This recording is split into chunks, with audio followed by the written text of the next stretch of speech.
This, of course, was due to travel restrictions imposed because of COVID-19. This was followed by 17% when those restrictions were lifted for the 2022-2023 period. For the period 2022 and 2022, there had been 142 crashes, and we are comforted by the fact that this figure had gone down to 94 last year and 92 for the 2023-2024 period. We believe that with the measures we have put in place, we shall continue to ensure the safety of the road users, and despite challenges, we shall overcome. As former President Nelson Mandela reminded us, and I quote, "It always seems impossible until it is done," close quote. We would like to remind everyone on the road, whether in a vehicle or as a pedestrian, that all should be responsible at all times. A warning to motorists that the English will deal decisively and firmly with all moving violation, criminals impersonating law enforcement, and spikes laid on the roads for unsuspecting motorists. We are taking seriously the wise words of Madiba that, and I quote, "Safety and security don't just happen. They are the result of collective consensus and public investment. We owe our children, the most vulnerable citizens in our society, a life free of violence and fear," close quote. Anyone breaking the law will meet the full might of the law.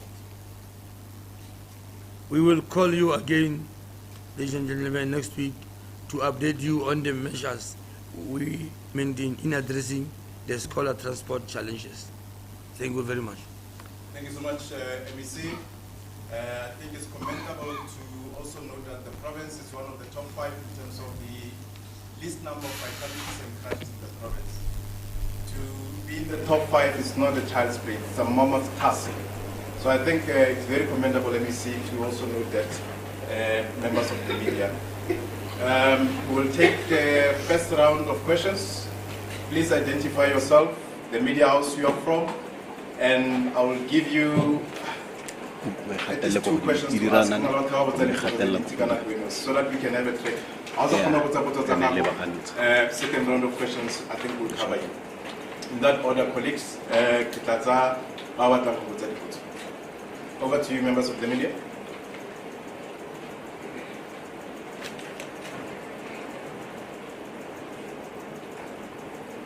Newsroom Africa, the philosopher, Zablon Maine, SABC, we've got Taun Daily News, Owakem Maje, and other media houses that are also here. Newsroom Africa. Thank you. My name is Festive from Newsroom Africa. MEC, I hear you're saying you will tell us next week to address the issue of scholar transport. But there's a challenge already happening. This morning, as a they're seeing a post about learners who are stranded because their scholar transport broke down. I think it's in the right one. But that scholar transport issue remains a challenge. So I don't know if, maybe in short, just to address or touch upon how that challenge that continues to happen throughout the province is being given the necessary attention by the department. Thank you so much, Newsroom Africa. Taun Daily News, Owakem Maje. Thank you, my name is Owakem Maje from Taun Daily News. I heard in your speech mentioning that the lifestyle might be one of the contributing factors. So my question is, are you engaging with other stakeholders to ensure that this is being addressed? Because if it's a lifestyle issue, that means other departments or sectors need to be brought in. Then the second question is, which roads are mostly affected? Because you mentioned that only the accident actually happens around 6 and to 9 late afternoon.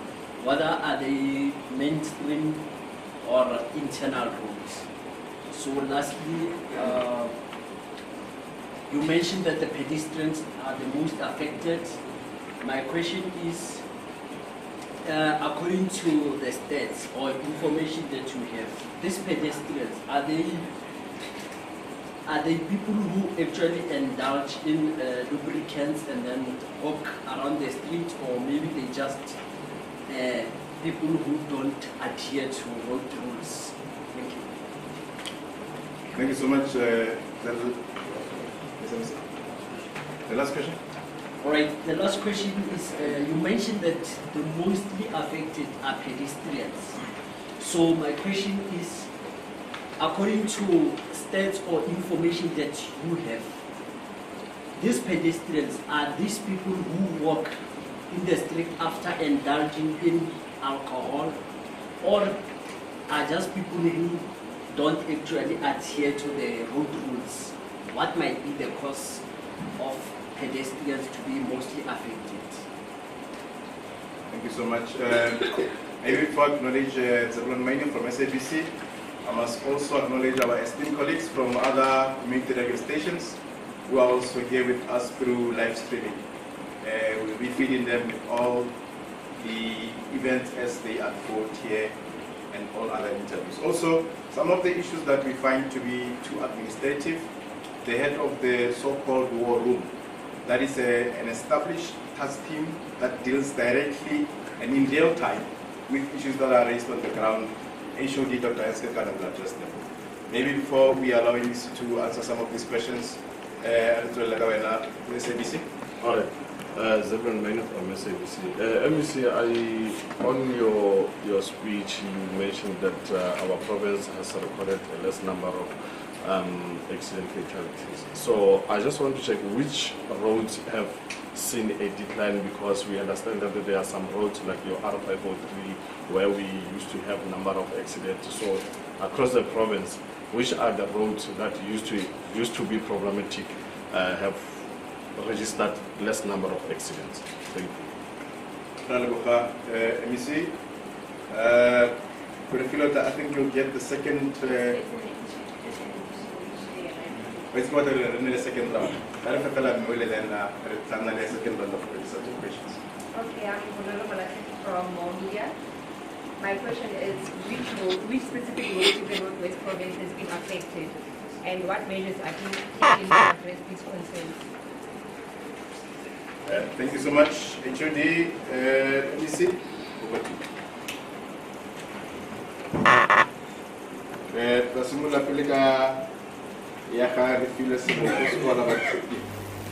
Let me deal them the way I've recorded them. Thank you very much. Well, in my conclusion, thank you very much for your question. In my conclusion, I said we will call you again next week to update you on measures we have implemented in addressing the scholar transport challenges. Let's leave it there, but let me just do this. We have a room in the department where all challenges are dealt in that room. Now remember, this is a new contract, or these are new operators after 5 to 7 years. They started on the 16th of this month. They are less than 20 days. So let's finish the month on Thursday, tomorrow. At least 2 weeks, 3 weeks. We'll come back next week now to give you the total report pertaining to scholar transport. I will request the media people to be just patient. You'll get the information. I agree there are challenges, but we want to make sure that we can come and report day by day. We want to consolidate all the information, and next week we'll brief you. Some accidents are caused by lifestyle. I agree with you. But as the department, amongst the delegation here, we have people from civilian secretariat, also people from law enforcement, chief directors to road safety. There are a lot of awareness throughout the year, where we educate our people, the people of Northwest, how to conduct themselves during using of the road. So we are very clear. We are traveling all over the province, the land and the breadth of this province, educating people. But you know, there are a lot of challenges. We educate, but challenges are still there. So we'll keep on doing our road safety awareness in all the roads in the province.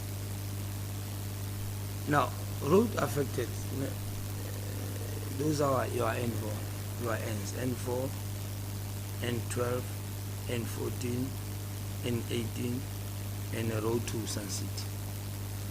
But the most affected road now is N4 and N12. Our reduction is from 94 to 92. I think we can say this reduction is mostly at N12.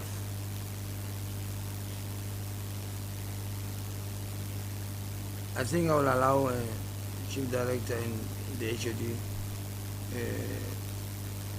to answer some questions, but your questions were mostly similar. Just to give an example, some pedestrians were affected by this accident because some of them, as you said, they are walking there being drunk. Some, they are not respecting the rules of the road. For example, they are not wearing what you call reflective clothes. So motorists cannot see them sometimes. That's why we have a lot of this accident from pedestrians. But as I said before, we are working very hard as the department, especially on the side of road safety awareness. There is a director there who is doing awareness in the whole province to educate our pedestrians. Also, Chief Director regulation will talk to motorists. Thank you very much, HOD and the team. Thank you so much, MEC. HOD, over to you. No, thank you very much. I think the MEC has covered actually all the questions as he indicated. But we are running a campaign, road safety awareness campaign throughout the province, as the MEC said. The challenge of pedestrians, as you were asking, whether it includes those that have indulged or not. Pedestrians are pedestrians. You know, in other countries, there's what is called jaywalking. Here at home, people cross the streets anywhere. They don't know the rules of the road. You know, the pedestrian crossing sign, but people just cross anywhere. So pedestrians, we just lump them some, whether it's those that have indulged or even sober pedestrians get hit by motor vehicles because they don't obey the rules of the road. They don't cross in pedestrian crossing signages, which are visibly there. They don't use the robots, and so on. And yeah, I think the one of the things that we'll do when we run our road safety campaigns, we'll invite the media just to. Thank you.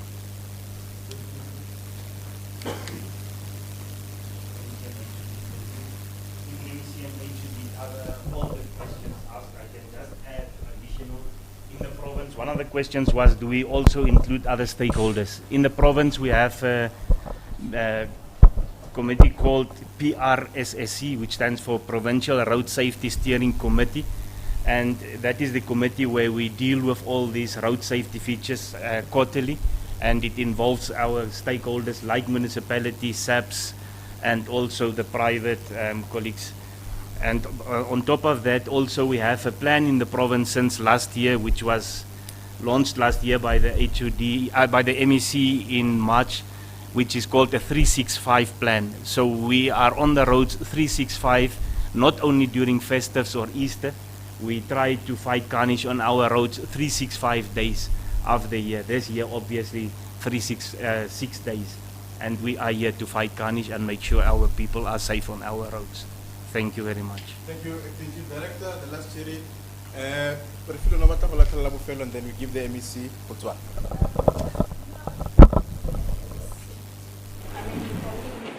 These scholar transport and God forbid that we get involved in the accident and that then contributes to the number of statistics in terms of accidents. That does not really particularly speak to the accident. To say the roadworthiness of these scholar streets. Because the challenge would not be that they are not there, but because they break down. And how often are these inspections done, discipline, to make sure that they don't also get to add to the statistics and the numbers of accidents that we have in the province? Thank you so much. HOD, MEC, the last one ki Maje, All right, the last question is, we understand that, I'm not sure whether those road patrollers, when you go down through State Kahone and down to Taule, whether they fall under the department or what.